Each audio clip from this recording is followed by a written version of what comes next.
even in terms of entrepreneurship, skilling is very important, because what we see at this point in time is that we don't have enough people really making the full use of the potential the digital world can give entrepreneurs, but rather a very high exploitation of the digital world in terms of leisure, for pleasure reasons, for personal reasons, but not necessarily for reasons of personal economic growth.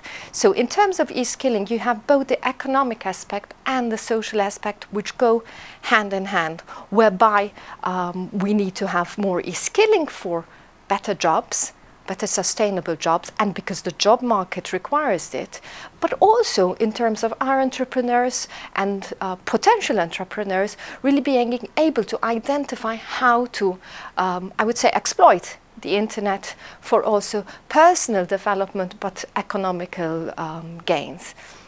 But there again, all this fits into the scenario of a digital single internal market. And for a digital single internal market to really succeed, we need to have a number of factors in place. The first most fundamental thing is trust. Having trust to be able to use the digital world for personal purchases, for personal reasons of commerce, but also as an SME or as an entrepreneur or as somebody who has a startup, of using the internet for economic gains. So this is one of the things the ESC puts a lot of emphasis on. What can be done in terms of legislation, in terms of self-regulation, but also in terms of education, in ensuring that there is this trust.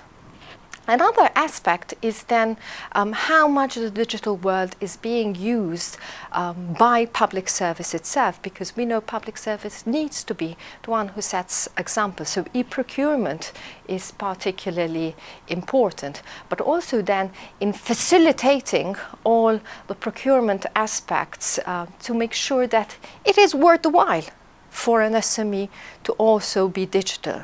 So here we're speaking about e-signatures, for example, e-invoicing, e-ID, but also recognition of these aspects cross-border. So the digital world does offer opportunities. We know that in this time of crisis, it is one of the industries which has the potential for growth. Even if we were to look at aspects such as health, tourism, industries which are growing, but these are also industries which can be supplemented by ICT, by the digital world, to exploit even further and to bring about exponential growth. Therefore, it is in this time that we should be thinking more of how to ensure and how to facilitate that this digital world can be truly used. And this is why also as an ESC we put a lot of emphasis on the freeing of the spectrum. So it was the move from analog television to digital television. But now that the spectrum has been freed, are we truly being utilizing the space for the benefit of SMEs and the benefit of industry and the benefit of the individual socially, to be able to then really make full use of the digital world?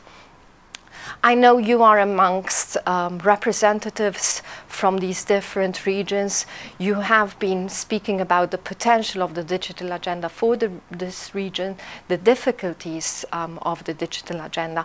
There's so much more that can be said, but little time, and I know you will be covering a lot of the subjects yourself. However, from my point of view, I thank you once again for giving me this opportunity to just very briefly express some of the opportunities, but also some of the concerns we as the European Economic and Social Committee have. From our point of view, we will continue supporting the endeavors of the digital agenda. Personally, I am available, even if I'm not there physically, to be in touch with you via email or via the social media, so please do not hesitate to get in touch with me if you need further clarification or further discussion, and I look forward to receiving the outcomes of this forum. Best of luck to everyone.